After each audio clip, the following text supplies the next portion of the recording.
Kurt wasn't really the tortured artist, like the sulking, tortured person. Like, he was a really funny person. And somebody was watching this when we were doing the box set, the Nirvana Lights Out box set, and they were editing it, and they were looking at all this videos, and they're like, you know what? I was looking at Nirvana and like all these interviews, and everybody's always laughing. Like, the band is always laughing, cutting jokes, and just, you know, and something was the most apparently stupid, ridiculous, the better.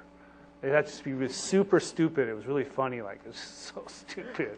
I saw Dave a few years back in Dallas, Texas, when he was playing with Nirvana, and Kurt Cobain ended up hitting this security guard up over the head with his guitar. That was classic. We were playing this club called Trees, and it was small, and the stage was about this high. The monitor board was on the side of the stage. Right. And we had just finished playing this song, and Kurt smashed the monitor board. Right. Knobs flying up in the guy's face. Why? Because you felt the band didn't sound good? No, the monitors weren't working. They were too small, we were too loud, and the club was too small, and it was just all screwy. And so he did that, and I guess that monitor board belonged in part to this security guy who was on stage. Like, huge. Tattoos on his face.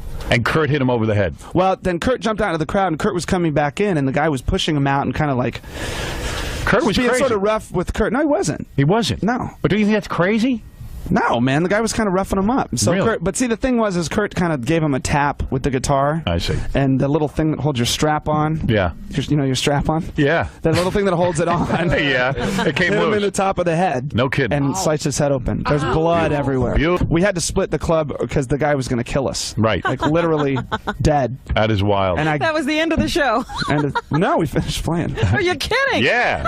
You know, the way Kurt wrote songs, he wrote these really, really simple songs. And he's a great lyricist. His objective was really like make the song as catchy and memorable and simple as possible. Did he allow you any feedback in the writing process? I mean, here you are, a great songwriter. We wouldn't even talk about it. We would just go in the room and he'd start playing something and we'd just play along and then it would become a song. We wouldn't say like, that chorus needs to be twice as long and in a different You key. wouldn't question him. So he was the leader of that band. The idea was not even to talk about music, to keep it as pure as possible. Did you ever say to Kurt, listen, I've got great songs? No. You would not do that. You never let him hear anything you wrote? He heard some, and he liked a couple of them. There were two that he really liked, he wanted to do, but he was afraid to ask me if he could change the lyrics. You know, Kurt was a cynical bastard.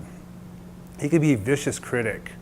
I mean, I love him, but boy, I don't know what he'd think of a lot of music today, like, because he wouldn't hold his punches, you know. And then Kurt just had so much passion, the way he'd sing and feel about the music, and we all had this intensity. We'd really bash it up. All of a sudden, you know, we're the biggest band in the world, and there was a lot of pressure, and the most pressure was on Kurt. I have dreams about Kurt, and I'm so happy to see him when in a dream, like, oh my God, it's so good to see you. And then we're always like, well, okay, let's go play. We're always gonna go play music, like, so there's just some kind of connection there. When you lose someone, especially in that way, there's just so many questions, you know, you're just left with this void and all of these questions. And I think it's important to rely on the moments that you had, good or bad, to use that lens instead of one that's been kind of focused years later. So I remember seeing him those last days, and he was loaded. And so he wasn't thinking clearly when he did that. And after Rome, he tried to kill himself in Rome. And I think he was really weird after that, like, and he's quiet and just kind of, you know, he should have never done that, but he did it, you know. It's just like, it's terrible. People do it. I was heartbroken when it happened. It was terrible.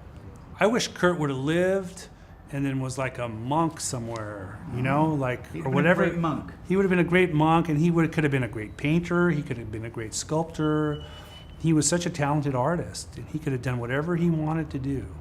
He didn't have to do what he did. It's the Rock and Roll Hall of Fame. Yeah. You guys are in it. That's crazy. It's exciting.